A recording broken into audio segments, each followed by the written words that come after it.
I was still holding the crystal glass when my mother looked me dead in the eye and said the sentence that split my life clean in half.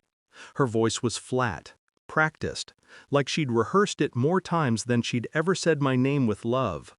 The table was covered in estate documents, thick folders stamped with the family crest.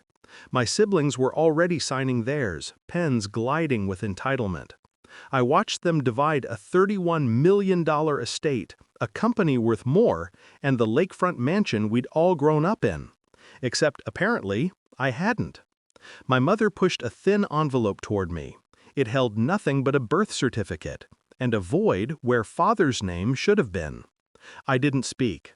Shock can be silent like that, clean, surgical, slicing through you without blood. I left the house without taking a single thing, not even my coat. Growing up, I did everything they asked. Perfect grades, perfect manners, perfect child. I was the one who stayed home on weekends to help my mother with her charity events. The one my father called when his real children were too busy to visit the company headquarters. I mistook duty for belonging. Family dinners, Christmas mornings, late-night talks. Every memory now felt counterfeit, manufactured. They let me fall in love with a life that was never mine to keep.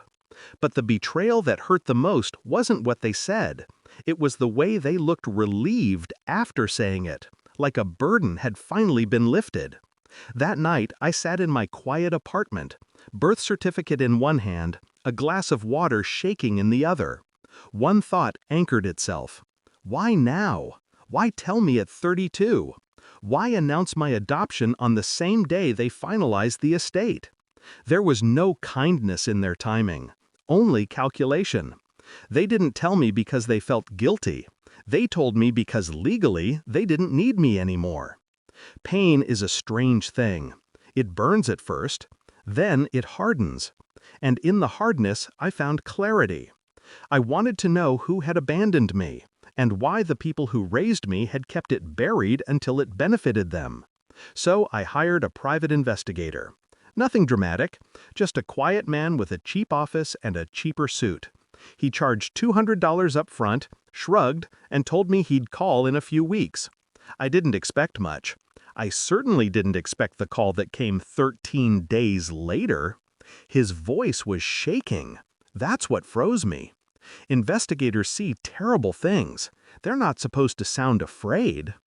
Your biological father is, he said the name, and the phone slipped out of my hand and cracked against the floor. Because the name wasn't unfamiliar. It was legendary. It belonged to the man my adoptive father had spent his entire life competing against.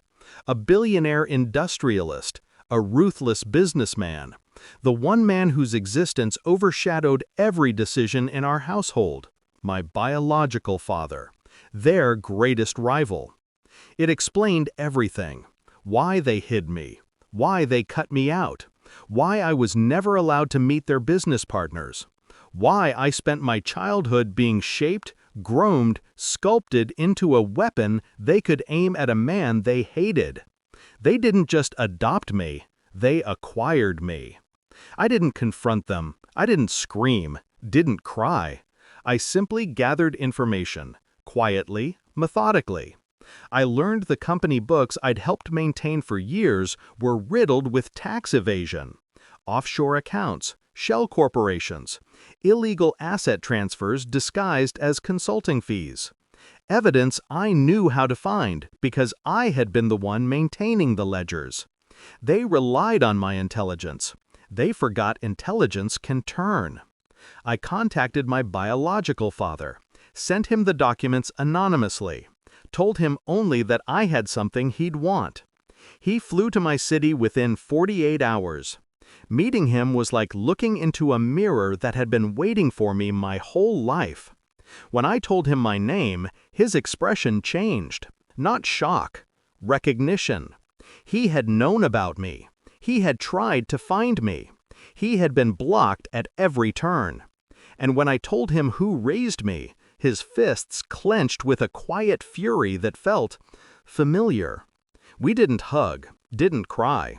We made a deal. I would give him the evidence, He would do the rest. Revenge didn't need theatrics. It needed accuracy. It took 3 weeks. 3 quiet, devastating weeks. The IRS hit the family company first. Then the federal fraud investigations. Then the asset freezes. Then the public lawsuit filed by my biological father, loaded with the evidence I'd provided.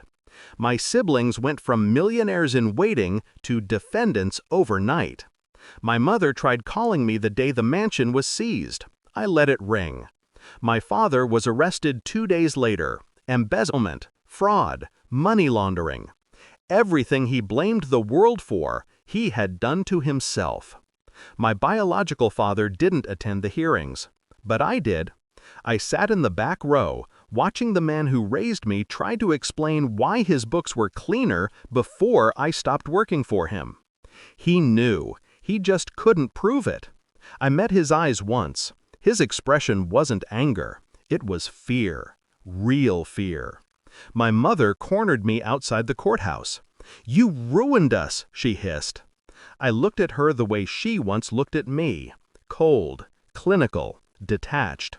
"No," I said. "You ruined yourselves the day you told me I wasn't one of you." She froze. I walked past her. She didn't follow. I live a quiet life now. Not wealthy, not poor. My biological father sends updates sometimes. Nothing emotional, just acknowledgement, respect. A door I can walk through when I'm ready. As for my adoptive family, they learned the one lesson they never expected. The child you dismiss is the one you should fear the most. I didn't destroy them out of anger. I destroyed them out of truth. And truth, once unleashed, doesn't ask permission. It just takes back what was stolen.